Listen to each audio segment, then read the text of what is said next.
Hello everyone, कैसे हैं आप सभी और कैसी चल रही है आप सभी की तैयारी। आई होप अच्छे से आप अपनी तैयारी को कंटिन्यू कर रहे होंगे। कल की क्लास देखकर मेरे को भी अच्छा लगा कि आप लोगों को वो क्लास है काफी पसंद आई और आपके लिए सभी के लिए इम्पोर्टेंट थी। आप लोगों को सबसे अच्छे से समझ आ गया था। तो उसी क्लास का अपन ने पार्ट 2 लेके आए हैं आज। ठीक है। तो इस पार्ट 2 में जो बचे हुए अपने परिभाषाएं स्टेटमेंट थे और साथ साथ में जो इम्पोर्टेंट आपकी नेतृत्व से संबंधित नेतृत्व शैलियां हैं और नेतृत्व शैली के साथ साथ शैलियों की बात करें, इसके साथ साथ जो सिद्धांत है, ठीक है, उन सिद्धांत पर आज अपन चर्चा करेंगे। क्योंकि आपने कई बार नो इंटू नो वाली शैली पढ़ी होगी, ठीक है, प्रबंध के ग्रिड सिद्धांत पढ़ा होगा। और आपने कुर्ट लेविन की नेतृत्व शैलियां है, ये मैंने करवाई हुई है, तो ये पढ़ी होगी। तो इन सब के बारे में आज अपन ने चर्चा करेंगे, ठीक है। थोड़ा सा अच्छे से पढ़ेंगे क्योंकि बार बार स्टूडेंट के यही डाउट आ रहे थे कि उनका और सब कुछ कवर हो रहा है, लेकिन जो पार्ट ए में आपके जो मैनेजमेंट है उसके क्वेश्चंस हैं, प्रबंध के गुण है उसके क्वेश्चंस है, वो सोल्व नहीं हो रहे। तो मैंने आपको इजी भी बता दिया, मॉडरेट भी बता दिया, हार्ड लेवल भी, सारे तरीके से मैंने आपको अच्छे से समझा दिया है। अब कुछ स्टूडेंट है जिनके ये भी डाउट आ रहा है कि कुछ टीचर्स हैं वो इजी पढ़ा रहे हैं, ठीक है, कुछ स्टूडेंट जो टीचर है वो बोल रहे हैं कि परिभाषा है आपके नहीं आएगी, जो किसी ने मनोवैज्ञानिक ने जो कथन दिए स्टेटमेंट दिए वो नहीं आएंगे। ठीक है। अब देखो भी आ जाए तो अपन कहाँ से करेंगे जब अपना पढ़ा हुआ ही नहीं होगा। तो दूसरी बात कि नहीं आते, आप पिछला प्रीवियस ईयर पेपर देखना, ठीक है। प्रीवियस ईयर आप जब ये पेपर देखोगे ना तो इसमें आपको एक से दो परिभाषाएं हैं वो डेफिनेटली मिलेंगी, ठीक है। एक बार चाहे चेक कर लेना, मैंने भी टेलीग्राम पर ये प्रीवियस ईयर पेपर है वो डाल रखा है, सॉल्यूशन के साथ भी डाल रखा है, सीधी पीठ भी डाल रखी है। तो आप वहां चेक कर लेना, आपको एक से दो परिभाषा है वो क्वेश्चंस में जरूर मिलेगी। तो ये आपके लिए इंपॉर्टेंट हो जाता है। फिर आजकल ऐसे ही क्वेश्चन आपका जो RSSB बोर्ड है ना वो ऐसे ही क्वेश्चन बना रहा है। तो आपको सभी चीजें अच्छे से पता होनी चाहिए। तो चलिए अपन आज के जो पार्ट 2 है, जो अपने बचे हुए कल के जो और आगे जो मनोवैज्ञानिक थे और उनकी जो शैलियां सिद्धांत थे वो अपन पढ़ेंगे। क्योंकि जो नेतृत्व की शैलियां होती हैं, सिद्धांत होती हैं, उनसे अक्सर जो सुमेलित करने वाले क्वेश्चन होते हैं ना, मैच करने वाले, ठीक है, मैचिंग सुमेलित वाले, या फिर सीधे विचारकों के नाम वाले प्रश्न पूछ लिए जाते हैं। तो ये प्रबंध के टॉपिक में काफी इंपॉर्टेंट है। तो अपन आज चलते हैं, सबसे पहले नेतृत्व की प्रमुख शैलियां करते हैं, उसके बाद अपन सिद्धांत पे चलेंगे और लास्ट में अपन क्या करेंगे कि अपन MCQs भी करेंगे कि इनमें से आपके जैसे अपन ने कोई सिद्धांत पढ़ा है, ठीक है, प्रबंध के ग्रिड वाला सिद्धांत पढ़ लिया, जो आयोवा विश्वविद्यालय अध्ययन है उसके बारे में पढ़ लिया, तो उनसे क्वेश्चन किस प्रकार के पुटअप होते हैं, इन सब पर अपन चर्चा करेंगे। बस आपको क्या करना है कि बिल्कुल ध्यान लगाकर अच्छे से पढ़ना है। बाद में ये जो PDF है वो आपको टेलीग्राम चैनल पे प्रोवाइड होती है, तो वहां से इसको डाउनलोड करके एक बार उसका रिवीजन जरूर करना है, ठीक है। और एक क्लास आपकी कंप्लीट होने के बाद में आप कमेंट जरूर करोगे कि आपको क्लास कैसी लगी, आपकी और क्या क्वेरी रह रही है, ठीक है। जब आप कमेंट करते हो ना तब मेरे को भी मोटिवेशन मिलता है कि हाँ, मैंने जो आउटपुट दिया ना, मैंने जो इनपुट लगाया उसका आउटपुट मुझे मिल रहा है, ठीक है। मैं मुझे फीडबैक चाहिए और आप लोगों को क्लास चाहिए जो कि अपन प्रोवाइड करवाते रहेंगे। तो चलो अपन स्टार्ट करते हैं। देखिए, सबसे पहले अपन नेतृत्व की प्रमुख शैलियां। नेतृत्व की शैलियों का सबसे प्रमाणिक वर्गीकरण मनोवैज्ञानिकों के द्वारा किए गए प्रयोगों पर आधारित है, ठीक है। जैसे कुर्ट लेविन की नेतृत्व शैलियां, इन्होंने 3 नेतृत्व शैलियां बताई थी जो अपन ने पढ़ी भी है। जैसे निरकुश सत्तावादी शैली, लोकतांत्रिक सहभागी शैली, अहस्यप यानी स्वतंत्र या फिर मुफ्त लगाम शैली, ये पढ़ा है ना अपन ने, बहुत बार पढ़ा है।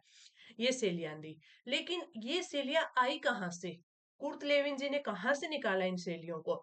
तो इन्होंने 1939 का आयोवा विश्वविद्यालय अध्ययन किया था, ठीक है। उससे ये 3 शैलियां निकल कर आई। कुर्ट लेविन और उनके सहयोगियों ने नेतृत्व की 3 मुख्य शैलियां बताई हैं, जो कि आपके NCERT मनोवैज्ञानिक और व्यवसाय अध्ययन का सबसे महत्वपूर्ण हिस्सा है, ठीक है। जो मैंने जहां से उठाए हैं उसके सोर्स भी लिख दिए हैं। अब देखो, सबसे पहले आते हैं आपकी निरकुश सत्तावादी शैली, ठीक है, ऑटोक्रेटिक शैली।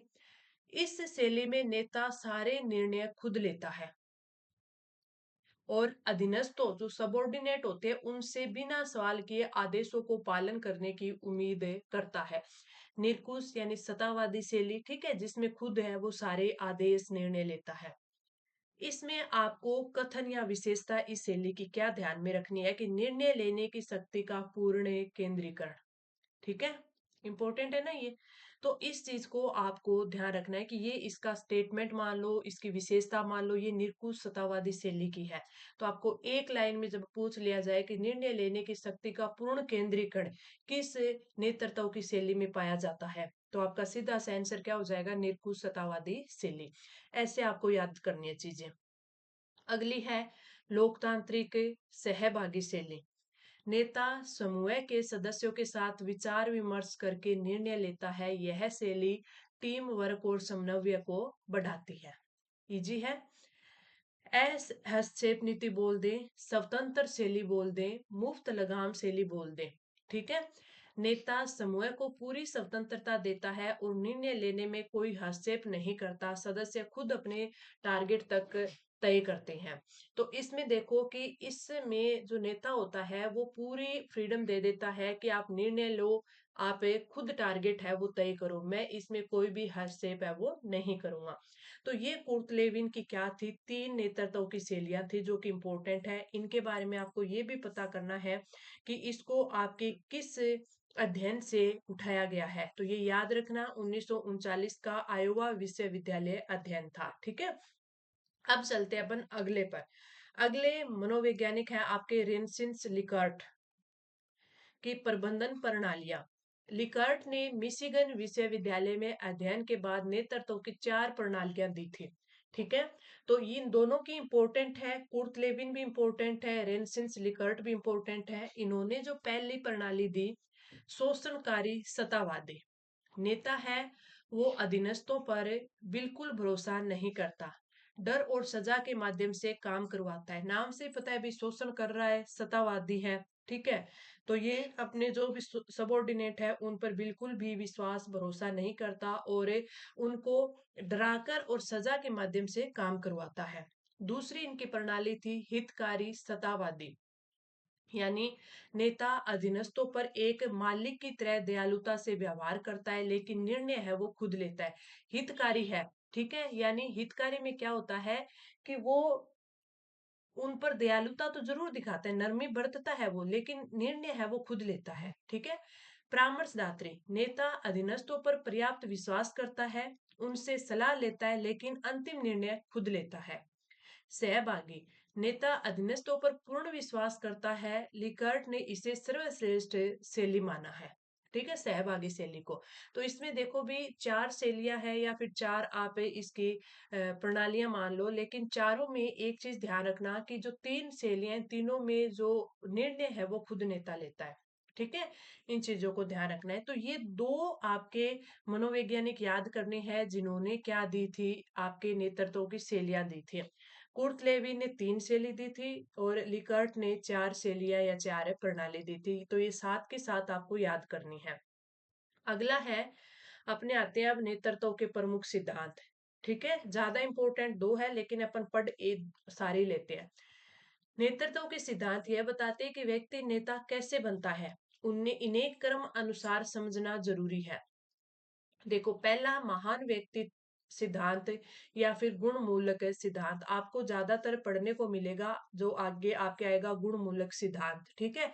तो इसका महान व्यक्ति सिद्धांत भी है, दोनों को अच्छे से याद रखना। अब इसमें आपको कि एक जो मुख्य इसके विचारक कौन थे और इसकी मूल अवधारणा क्या है, दोनों चीजें याद रखनी है। गुणमूलक सिद्धांत की बात करें तो इनके जो विचारक थे चेस्टर बर्नार्ड और ओर्डवे टिड, ठीक है। इन्होंने अवधारणा क्या दी कि गुणमूलक सिद्धांत में क्या होता है कि नेता जन्म लेते हैं, बनाए नहीं जाते, ठीक है। इस सिद्धांत के अनुसार कुछ लोगों में जन्म से कुछ खास शारीरिक और मानसिक गुण जैसे बुद्धिमत्ता, साहस, आत्मविश्वास होते हैं, उन्हें नेता बनाते हैं, ठीक है। यानी जिन लोगों में वो जन्म से ही क्या होते हैं, बुद्धिमान होते हैं, साहसी होते हैं, आत्मविश्वासी होते हैं, तो ये गुण ही उनको क्या बनाते हैं, नेता बनाते हैं। तो यानी गुणमूलक सिद्धांत ये बोलता है कि नेता जन्म लेते हैं, बनाए नहीं जाते, यानी वो जन्म से ही क्या होते हैं, नेता होते हैं। ठीक है, उनमें वो गुण होते हैं। तो नेता जन्म लेते हैं, बनाए नहीं जाते, इस लाइन को आपको याद रखना है। ये किसकी अवधारणा है, ये आपके गुणमूलक सिद्धांत या महान व्यक्ति सिद्धांत की अवधारणा है। अगला आपका आता है व्यवहारवादी सिद्धांत। व्यवहारवादी सिद्धांत है, ये मानता है कि नेता अपने गुणों से नहीं बल्कि अपने व्यवहार से सफल होता है। ये लाइन है वो इम्पोर्टेंट है। ठीक है, क्यों? क्योंकि अपन को वो चीजें, वो की पॉइंट, वो कीवर्ड पकड़नी है जो कि अपन को उस चीज से रिलेट करके याद रखनी है।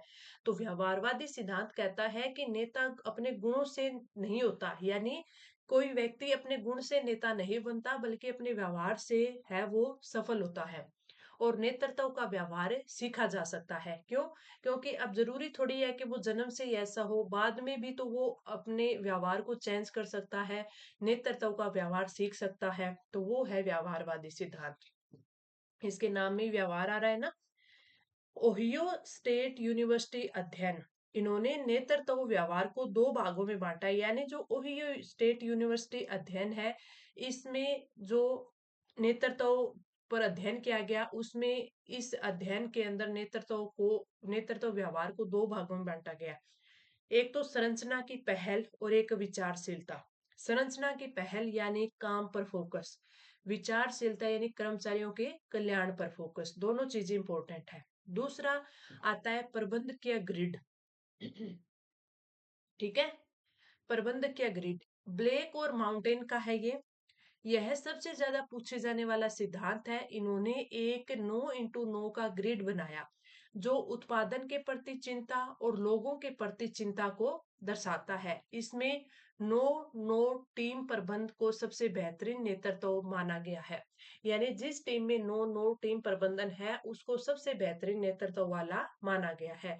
तो पहले आपको याद रखना है प्रबंधक का ग्रिड क्या है, सिद्धांत क्या है, कि इस सिद्धांत में नो इंटू नो का ग्रिड बनाया गया जिसमें उत्पादन के प्रति चिंता और लोगों के प्रति चिंता दोनों को दर्शाया गया है। और ये सिद्धांत है, ये ब्लेक और माउंटेन ने दिया था। तीसरा आता है आकस्मिकता या प्रासंगिकता या स्थितिजनक सिद्धांत। ठीक है, देखो ये दोनों व्यवहारवादी सिद्धांत के पार्ट थे। पहला महान व्यक्ति सिद्धांत या गुणमूलक सिद्धांत, दूसरा व्यवहारवादी सिद्धांत और तीसरा आकस्मिकता सिद्धांत या प्रासंगिकता सिद्धांत या स्थितिजनक सिद्धांत। ठीक है, यह सिद्धांत कहता है कि कोई भी एक नेतृत्व शैली हर परिस्थिति में काम नहीं आती, यानी सर्वश्रेष्ठ शैली स्थिति सिचुएशन पर निर्भर करती है। यानी इन्होंने ये बताया है कि कोई भी एक नेतृत्व शैली है ना, वो हर स्थिति में काम नहीं आती, यानी सर्वश्रेष्ठ शैली है उसको ये नहीं बोल सकते अपन है किसी भी शैली में कि ये चार शैलियां थी, इसमें से ये है वो क्या थी, सर्वश्रेष्ठ थी। सर्वश्रेष्ठ उन चारों में से कब होती है वो सिचुएशन पर निर्भर करता है। ठीक है, ये चीज। तो फ्रेड फिडलर, इन्होंने कहा आकस्मिकता मॉडल, फिडलर ने कहा कि नेता का प्रभाव तीन चीजों पर निर्भर करता है। तो आकस्मिकता के सिद्धांत के बारे में पूछ ले तो बताना कि ये फ्रेड फिडलर का सिद्धांत है। इन्होंने तीन चीजों के बारे में बताया है कि फिडलर ने कहा कि नेता का प्रभाव तीन चीजों पर निर्भर करता है। एक तो नेता सदस्य संबंध, नेता और जो सदस्य है उनका संबंध कैसा है, टास्क दिया है उसकी स्ट्रक्चर कैसी है, और जो पद है, पद की शक्ति यानी पोजीशन है पावर। उन्होंने इसे मापने के एलपीसी, ठीक है, स्केल का निर्माण किया है। तो आप एलपीसी की फुल फॉर्म भी थोड़ा सा ध्यान रख लेना, लिस्ट प्रेफर्ड कोवर्कर। ठीक है, इंपॉर्टेंट है भाई। अगला आता है हर्षे और ब्लेचर्ड का स्थितिजन्य नेतृत्व, यानी जो कि इसमें आकस्मिकता का सिद्धांत था वो फ्रेड फिडलर का था, स्थितिजनक सिद्धांत है वो किसका है, वो है आपके हर्षे और ब्लेचर्ड का। इनके अनुसार नेता को अपनी शैली अधीनस्थों की परिपक्वता के अनुसार बदलनी चाहिए। ठीक है, ये जो स्थितिजन्य नेतृत्व है इनके अनुसार हर्षे और ब्लेचर्ड ने इसके अंदर बताया है कि नेता को अपनी जो शैली है वो जो उसके सबॉर्डिनेट है उनकी परिपक्वता के अनुसार बदलनी चाहिए। ठीक है, आगे बढ़े। अब आती है आपकी, अपन ने ये सिद्धांत के बारे में और आपके शैलियों के बारे में बात कर ली। अब अपन ने जो ऊपर कुर्ट लेविन की 3 शैलियाँ पढ़ी थी, ठीक है? उनको थोड़ा-सा विस्तार से पढ़ लेते हैं। जैसे निरकुश या सतावादी शैली अपन ने पढ़ी थी, ठीक है? उसके बाद अपन ने लोकतांत्रिक शैली पढ़ी थी दूसरी। तीसरी अपन ने स्वतंत्र मुफ्त लगाम शैली या फिर अहस्यप शैली पढ़ी थी। तो वो अपन ने उनके सिर्फ कीवर्ड देखे थे। अब थोड़ा-सा इनको डिटेल में अपन ने देख लेते हैं कि ये शैली क्या है, ठीक है? इसके साथ-साथ इनके बारे में थोड़ा-सा ये भी अपन ने देख लेते हैं कि इनकी विशेषताएँ क्या हैं, ठीक है? और हमारे जो परीक्षा के लिए जो महत्वपूर्ण पॉइंट है, वो अपन देख लेते हैं कि इनमें क्या पॉइंट इंपॉर्टेंट है जो हमें याद करना है। तो इंपॉर्टेंट है ये चीजें, तो देखो, कुर्ट लेविन की 3 नेतृत्व शैलियां हैं। अपन ने पढ़ भी लिया कि कुर्ट लेविन और उनके सहयोगी थे, उन्होंने 1939 में आयोवा विश्वविद्यालय में 10 साल के बच्चों पर एक प्रयोग किया था, जिसके आधार पर उन्होंने नेतृत्व की 3 प्रमुख शैलियां बताई थी। अब अपन 2-3 बार इस चीज को पढ़ रहे हैं ना, तो अपन को कुर्ट लेविन बिल्कुल अच्छे से याद हो गया। 3 शैलियाँ अच्छे से याद हो गई। आयोवा विश्वविद्यालय अध्ययन अच्छे से याद हो गया। ये अध्ययन 10 साल के बच्चों पर किया गया था और 3 मुख्य शैलियाँ थी। बहुत अच्छे से याद हो गया, इसलिए मैं बार-बार रिपीट इन चीज़ों को करवा रही हूँ। बाकी ये जो मैं इस चीज़ में भी क्या है, विशेषताएँ क्या है, अपना पॉइंट है, वो इम्पोर्टेंट क्या है, वो ऊपर भी करवा सकती थी एक साथ। लेकिन अगर ऊपर करवाती तो ज़्यादा कंटेंट होने की वजह से आपको पूरा याद नहीं रह पाता, ठीक है? अब देखो, निरकुश या सत्तावादी शैली। इस शैली में नेता सारी सत्ता अपने पास रखता है, वह खुद निर्णय लेता है, अपने सबॉर्डिनेट्स है उनको केवल आदेश देता है। इसमें संचार केवल ऊपर से नीचे वन वे की ओर होता है। यानी ये नहीं है कि जो अधीनस्थ है वो भी अपने जो लीडर होता है उसको कुछ बोले या कुछ सलाह दे, बिल्कुल नहीं। केवल आदेश है वो नेता का ही होता है। विशेषता देखो इसमें, नेता अधीनस्थों से किसी भी प्रकार का सुझाव नहीं लेता। काम न करने पर दंड का भय दिखाया जाता है, ठीक है? अभी अगर आपने ये काम अब तक नहीं किया, यानी उसमें डेडलाइन होती है, तो पनिशमेंट भी दिया जाएगा, ठीक है? तो ये चीजें होती है। अब आपको क्वेश्चंस में हो सकता है कि एक साइड है वो सहेलियां दे दे, ठीक है? एक साइड उनकी विशेषताएं दे दे। तो इसलिए ये चीजें हैं वो इम्पोर्टेंट हो जाती है कि सुमेलित करने वाले हो गए, शैली दे दी, और एक साइड है वो आपकी क्या दे दी, विशेषताएं दे दी। इसलिए मैंने ये अलग अलग लिखा है। अब आपको क्या याद रखना है, अप्लाइड पॉइंट आपके, कि ये शैली तब सबसे अच्छी होती है जब निर्णय तुरंत लेने हो या जब कर्मचारी है वो अकुशल हो और उन्हें निरंतर मार्गदर्शन की आवश्यकता हो। अब देखो, आपके ये जो पॉइंट है वो इम्पोर्टेंट क्यों हो जाता है, क्योंकि आजकल क्या है कि बोर्ड सिनेरियो बेस्ड भी क्वेश्चन पूछता है। यानी अपनी तरफ से कोई भी एक परिदृश्य या सिनेरियो बना देता है, उसमें पूछ लेता है कि आप एक महिला सुपरवाइजर हो और उसके अंदर आपको बताओ कि ऐसा ऐसा कोई वर्क है और उस वर्क में आपको कौन सी शैली अपनानी चाहिए कि वहां पर आपके जो कर्मचारी है वो अकुशल है और उनको निरंतर मार्गदर्शन की आवश्यकता है, तो निम्नलिखित में से आप कौन सी शैली अपनाएंगी? ठीक है, ऐसा क्वेश्चन पूछ लिया। नीचे आपको लोकतांत्रिक सहभागी शैली दे दी और आपको निरकुश या सत्तावादी शैली और 2 शैलियाँ और दे दी। तो आपका फिर राइट आंसर कौन-सा हो जाएगा? आपका राइट आंसर हो जाएगा आपकी निरकुश और सत्तावादी शैली। क्यों? क्योंकि ये वहाँ काम आती है जहाँ पर जो कर्मचारी है, सबॉर्डिनेट है, वो अकुशल है, अनस्किल्ड है, ठीक है? और उन्हें निरंतर मार्गदर्शन की आवश्यकता है, बिना कहे, बिना आदेश दिए वो कोई वर्क है वो नहीं करते। तो इसलिए इन चीजों को समझना जरूरी है। इसलिए इसको मैंने थोड़ा अलग से बनाया, क्योंकि एग्जामिनर का कोई भरोसा नहीं है भाई, पोस्ट भी आपके सिर्फ बेहतर है, कम है, ठीक है, और कंपटीशन भी ज्यादा है। तो जितनी आपकी अच्छी प्रैक्टिस होगी, अपनी अच्छी समझ होगी ना, तभी आप, अगर ऐसे कोई अप्लाइड क्वेश्चन आ गया तो आप ये कर पाओगे। अगला क्वेश्चन देखो, लोकतांत्रिक या सहभागी शैली क्या है? इस शैली में नेता कोई भी निर्णय लेने से पहले अपने समूह के सदस्यों से विचार विमर्श करता है। इसमें दो तरफा संचार होता है। अब देखो, जो आपके निरकुश शैली थी उसमें क्या था, आपका वन वे था, ठीक है? वन वे यानी सिर्फ नेता है वो आदेश दे दे, दे सकता था। लेकिन अगर अपन लोकतांत्रिक डेमोक्रेटिव शैली की बात करें तो उसमें क्या है कि आपका टू वे कम्युनिकेशन होता है। तो ये भी एक आपकी विशेषता हो सकती है। आपसे पूछा जा सकता है एक साइड शैली देकर और एक साइड विशेषता देकर कि टू वे कम्युनिकेशन किस शैली की विशेषता है। ठीक है। अगला देखो कि नेता शक्तियों का विकेंद्रीकरण करता है ना? और अगर आपके निरंकुश या सत्तावादी शैली हो तो वहां क्या होता है, केंद्रीकरण होता है नेता शक्तियों का। कर्मचारियों के मनोबल और एक कार्य संतुष्टि में वृद्धि होती है, यानी उनका जो मोरल होता है वो बढ़ता है। ठीक है। तो कर्मचारियों का मनोबल और कार्य संतुष्टि में वृद्धि होती है, इसकी विशेषता होती है। अब क्या है कि कुर्तलेवी ने अपने अध्ययन में इस शैली को सबसे सर्वश्रेष्ठ और प्रभावी माना है, क्योंकि इससे टीम लंबे समय तक गुणवत्तापूर्वक काम करती है। अब उनको उनका क्या है कि मनोबल बढ़ेगा। ठीक है। और उसके साथ साथ है उनके काम में संतुष्टि में भी वृद्धि होगी। वो उस काम से संतुष्ट होगा तो वो लंबे समय तक अपने टारगेट को अचीव करने के लिए उससे जुड़ा रहेगा। ठीक है। तो इसलिए ये सर्वश्रेष्ठ और प्रभावी माना गया है। तो अगर आपसे ऐसे भी क्वेश्चन पूछ ले कि कुर्त लेविन की किस शैली को सर्वश्रेष्ठ और प्रभावी बताया गया है, तो वो आपकी कौन सी हो जाएगी लोकतांत्रिक और सहभागी शैली। ठीक है। इसके बारे में ये चीजें आपको ध्यान रखनी है। अगली आती है आपकी अहस्तेप या मुफ्त लगाम शैली। अगर अपन इसकी बात करें तो ये एक फ्रांसीसी शब्द है जिसका अर्थ है उन्हें अकेला छोड़ दो, यानी मुक्त कर दो। इस शैली में नेता समूह के कार्यों में बिल्कुल भी हस्तक्षेप नहीं करता, उनको नहीं बोलता कि ऐसे करना है, नहीं ये आप गलत कर रहे हो, ऐसे इस प्रकार करो इस काम को। वो जो उनके सबॉर्डिनेट होते हैं उनको ये बोलता है कि वहां पर अपने हिसाब से करो। ठीक है।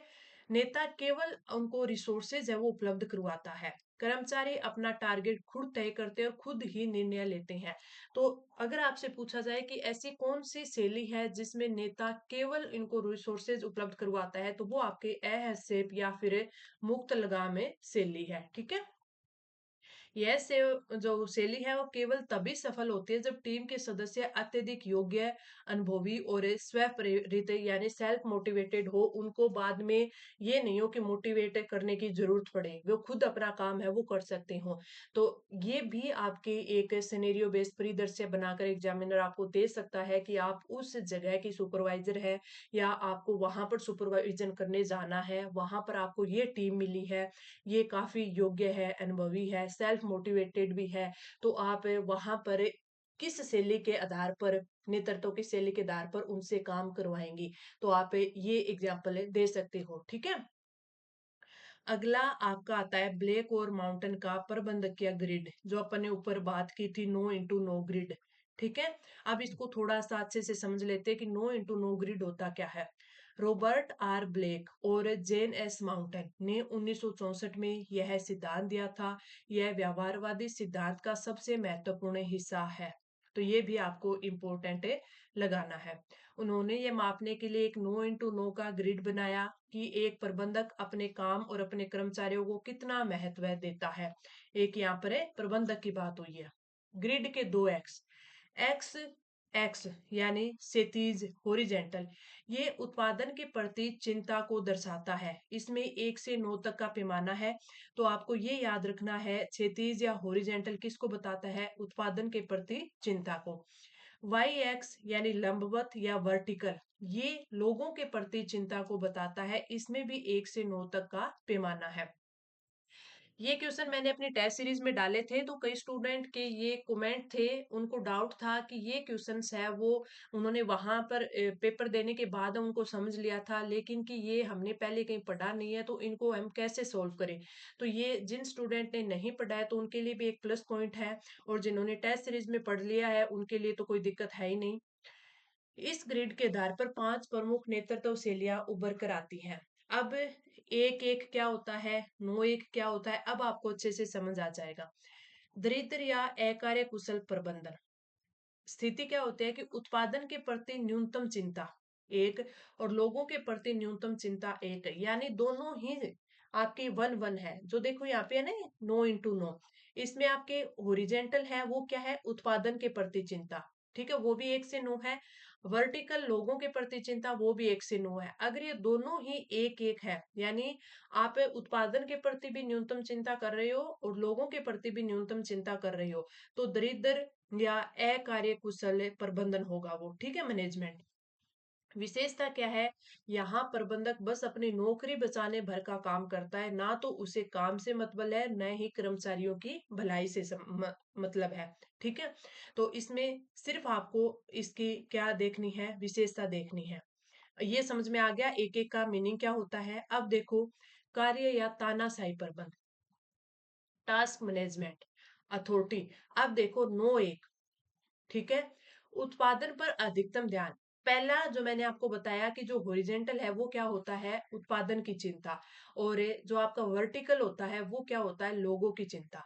तो अब उत्पादन हाईएस्ट है 9 और लोगों की चिंता न्यूनतम है 1। तो स्थिति क्या बनी है, उत्पादन पर अधिकतम ध्यान यानी 9, लेकिन लोगों पर न्यूनतम ध्यान यानी 1। तो ये कुर्ट लेविन की जो निरकुश शैली है ना, उसके जैसी है। ठीक है, प्रबंधक केवल काम, जो टारगेट है ना, वो पूरा करवाना चाहता है, चाहे कर्मचारियों को कितनी भी परेशानी क्यों ना हो। कोई भी एम्प्लॉयर या फिर कोई भी जो आपका प्रबंधक होगा, उसे काम से मतलब है, वो ये नहीं सोचता कि जो आपका सबॉर्डिनेट है, कर्मचारी है, वो कितना उस चीज को लेकर परेशान है, उससे वो काम नहीं हो रहा है, उसकी तबीयत खराब है। ठीक है, वो ये चीजें नहीं देखता, उसको सिर्फ उसके टारगेट की चिंता होती है कि मुझे इस टाइम तक ये काम है वो चाहिए। तो वो क्या होता है, कार्य या तानाशाही प्रबंधन। ठीक है, तो अब आपको सीधा नो वन आ जाए तो आप समझ सकते हो कि ये क्या चीज है। कंट्री क्लब प्रबंधन यानी 19, उत्पादन पर न्यूनतम ध्यान और लोगों पर अधिकतम ध्यान, नो। अब ये चीजें समझ में आने लगी ना आपको, कि प्रबंधन कर्मचारियों को खुश रखने और खुद एक सुखद माहौल बनाने पर पूरा जोर देता है, लेकिन काम के प्रति कोई शक्ति नहीं दिखाता। इससे उत्पादन गिर जाता है, यानी वो सिर्फ कर्मचारियों की सोच रहे हैं कि वो कैसे खुश रहेंगे, और हमारे जो ऑफिस है, ठीक है, वहां का माहौल है बिल्कुल एकदम सुखद माहौल होना चाहिए। अगर अपन सिर्फ उस पर ध्यान देंगे तो अपना जो टारगेट होगा वो शून्य हो जाएगा, अपने काम की प्रोग्रेस होगी वो शून्य हो जाएगी। तो इससे अपना उत्पादन है वो गिर जाएगा। मध्य मार्ग प्रबंधन यानी मध्य मार्ग आ गया तो अपन को मध्य मिडल चीज आ गई, ठीक है, 5-5 दोनों का, उत्पादन भी 5, लोगों पर भी 5, दोनों पर मध्यम ध्यान दिया जाता है। ठीक है, यानी उत्पादन और लोगों दोनों पर मध्यम ध्यान। यहाँ प्रबंधन काम की आवश्यकता और कर्मचारियों के मनोबल के बीच एक बैलेंस बनाने की कोशिश करता है। यह एक संतोषजनक स्थिति है लेकिन उत्कृष्ट नहीं है।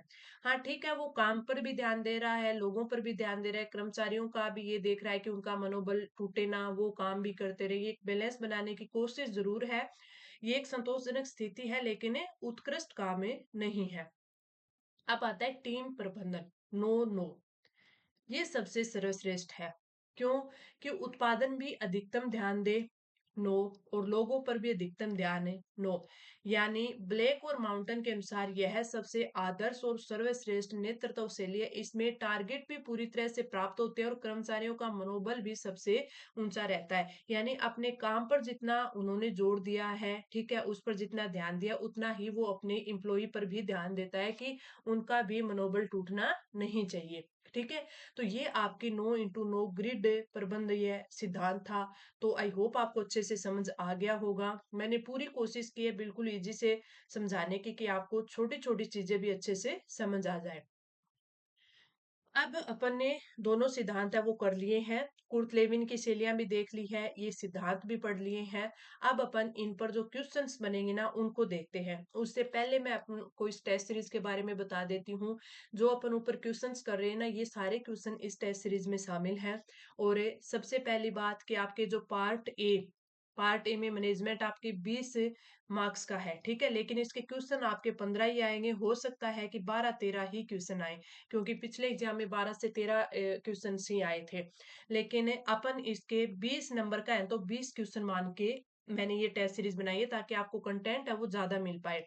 और आपका जो पार्ट बी है, पार्ट ए बी है, तो पार्ट बी में क्या है कि उसमें आपके कितने 85 मार्क्स है, क्वेश्चन तो शायद आपके 65 ही हैं, लेकिन 85 मार्क्स है। और 85 मार्क्स के अकॉर्डिंग मैंने आपको यहाँ पे 85 ही क्वेश्चन दिए हैं, तो टोटल आपके 105 क्वेश्चन है। और इन 105 क्वेश्चन ईच टेस्ट और 10 टेस्ट इसके प्रोवाइड करवाए हैं। इसके साथ-साथ आपको हिंदी के 7 से 8 इम्पोर्टेंट टेस्ट इसमें शामिल किए गए हैं और आपके इंग्लिश के मिक्स टेस्ट है कि आपके पूरा सिलेबस के अकॉर्डिंग मिक्स आपके जो क्वेश्चंस है वो किस प्रकार आपसे पूछे जा सकते हैं। इंग्लिश में शायद आपके 12 क्वेश्चन से एग्जाम में आएंगे, लेकिन मैंने इसमें 4 से 5 टेस्ट और सभी में आपके 20-20 क्वेश्चन है। जीके की बात करें तो आपके करंट अफेयर है बिल्कुल अच्छे से कवर किया गया है। लास्ट 6 मंथ का जनवरी से लेकर के जून तक का, ठीक है? मई तक का डाल दिया गया है, जून का है वो भी डाल देंगे इसमें। इसमें योजनाओं का भी टेस्ट डाला गया है। इसके साथ-साथ फुल मॉक टेस्ट जो आपका फुल पेपर होगा ना 150 क्वेश्चंस का, ठीक है? और 200 मार्क्स का, तो ये भी 2 टेस्ट है मैंने अच्छे से डाल दिए, तो आप अपनी प्रैक्टिस अपना एनालिसिस है वो अच्छे से कर सकते हो। सबसे इम्पोर्टेंट बात है कि इसमें मैंने आपको अभी 43% का ऑफर दे रखा है और ये ऑफर है आपके 30 जून तक रहेगा, तो आप जल्द से जल्द है इसको इनरोल कर लेना। अब आप ये सोचते हो कि हमारा सिलेबस थोड़ा सा रह रखा है, रिवीजन नहीं हो पा रहा, तो हम टेस्ट प्रैक्टिस कैसे करें? अगर आप प्रैक्टिस नहीं कर पा रहे हो तो एटलीस्ट इन क्वेश्चंस को याद कर लो, ठीक है? ताकि जो इम्पोर्टेंट कंटेंट है वो आपको याद हो सके, तो इससे आपकी जो तैयारी यहाँ है ना वो यहाँ स्टैंड करेगी, इसलिए इम्पोर्टेंट है। अब देखो अपन इसके जो आज पढ़ा है उसके कुछ क्वेश्चंस कर लेते हैं, उसके बाद आगे चलते हैं। एक महिला पर्यवेक्षक अपनी टीम आंगनवाड़ी कार्यकर्ताओं को केवल यह बताती है कि उन्हें क्या करना है और ये कैसे करना है। वह उनकी राय या सुझावों को कोई महत्व नहीं देती और काम पूरा न होने पर सीधे अनुशासनात्मक कार्यवाही की चेतावनी देती है। कुर्ट लेविन के अनुसार यह नेतृत्व की कौन सी शैली है? यही चीज मैंने आपको यहाँ पर बताई थी कि जब भी आपको कोई सिचुएशन पर आधारित है वो चीज, आजकल क्या होता है एक परिक्षेप पे दे देते हैं और उसमें आपको सिनेरियो देकर वो चीजें पूछ ली जाती है, तो ऐसे ही क्वेश्चन पूछे जाते हैं। तो अब देखो अपन ये चीज देख ली कि केवल आदेश देना, ठीक है? उसे कैसे करना है और क्या करना है, ठीक है? उसके बाद राय या सुझाव का कोई महत्व नहीं देती, ठीक है? ना उनसे पूछती है कि आपकी क्या राय है, क्या आपका सुझाव है, लेकिन अगर वो काम पूरा नहीं हुआ है तो सीधे उन पर कार्यवाही की चेतावनी। तो ये कुर्ट लेविन के अनुसार ये नेतृत्व की कौन सी शैली है? तो इसमें लोकतांत्रिक शैली, असहस्यव शैली, निरकुश सत्तावादी शैली या सहभागी शैली? राइट आंसर ऑप्शन है सी, कि नेता के पास निर्णय लेने की शक्ति का पूर्ण केंद्रीकरण होता है, और ये चीज मैंने आपको बताई थी, निर्णय लेने की शक्ति का पूर्ण केंद्रीकरण, जो कथन विशेषता जो हाईलाइट करके मैंने आपको दिखाया था, ठीक है? इसमें ऊपर से नीचे के संचार पर निर्भर करती है और इसमें अधीनस्थों की कोई भी भागीदारी नहीं होती। ब्लेक और माउंटेन के प्रबंध के ग्रिड में नेतृत्व की वह शैली जो उत्पादन काम के प्रति अधिकतम चिंता 9 और लोगों के प्रति न्यूनतम चिंता 1 को दर्शाती है, यानी आपके 9 1। इसमें अगर आपको इनका नाम नहीं पता है तो आगे ये लिखा हुआ है, इसी से आप इसको बता सकते हो कि कार्य या तानाशाही प्रबंध है। कुर्ट लेविन की किस नेतृत्व शैली को दीर्घकालिक दृष्टि से सबसे प्रभावी और आदर्श माना गया है, क्योंकि इसमें टीम के सदस्यों का मनोबल और कार्य संतुष्टि उच्च रहती है? तो ये मैंने अभी बताया था, लोकतांत्रिक या सहभागी शैली, ठीक है? इसमें नेता समूह के सदस्यों के साथ विचार विमर्श करके निर्णय लेता है, ये चीजें। ब्लेक और माउंटेन के प्रबंध के ग्रिड की शैलियों को उनकी विशेषताओं के साथ सुमेलित कीजिए। दरिद्र प्रबंधन, उत्पादन के प्रति चिंता न्यूनतम 1 और लोगों के प्रति चिंता न्यूनतम 1। टीम प्रबंधन दोनों में ही अधिकतम। कंट्री क्लब की आपके लोगों के प्रति चिंता है वो है आपके पूरी 9 और काम यानी उत्पादन के प्रति है वो क्या है 1। तो इसमें देख लो सारी चीजें मैंने बताई, उत्पादन लक्ष्य और लोगों संबंध दोनों पर अधिकतम ध्यान, यानी ये 2 का आ जाएगा।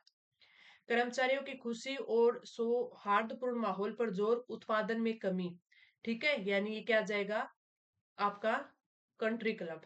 न काम की चिंता न कर्मचारियों की बस नौकरी बचाए रखना, तो ये आपका दरिद्र प्रबंधन। आपकी टीम में शामिल सभी सदस्य अपने क्षेत्र के विशेषज्ञ हैं, वे स्वयं प्रेरित हैं और अपना काम बहुत अच्छी तरह जानते हैं।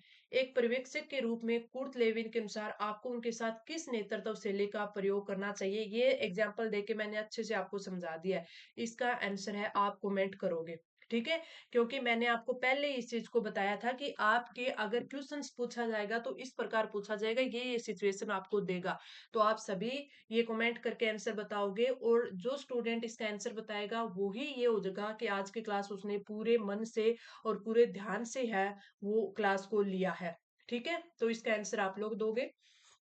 अभी जो मैंने बताया था कि हमारी टेस्ट सीरीज पर है 43% का डिस्काउंट चल रहा है, 30 जून तक है, तो आप इसका लाभ उठा सकते हैं। क्लास कैसी लगी कमेंट करके जरूर बताना, अपने अच्छे अच्छे रिव्यू देना। क्लास को लाइक करते टाइम है उसको हाइप है वो जरूर करना है ताकि क्लास ज्यादा स्टूडेंट के पास पहुंचे। अगर आपका इसका रिस्पॉन्स अच्छा होगा ना तो इसी प्रकार में आगे आपको कम्युनिकेशन के, ठीक है, और आपके जो आंतरिक गवर्नेंस है, सामुदायिक संगठन, मोबिलाइजेशन है, उसके भी जो आपके हैं सब्जेक्ट के वो करवा दूंगी। अब आप है कि कितना इसको रिस्पॉन्स देते हो, कितना फीडबैक देते हो, आपके फीडबैक पर अगली क्लास से होगी। तो चलिए अब अपन मिलते हैं कल की क्लास में। धन्यवाद।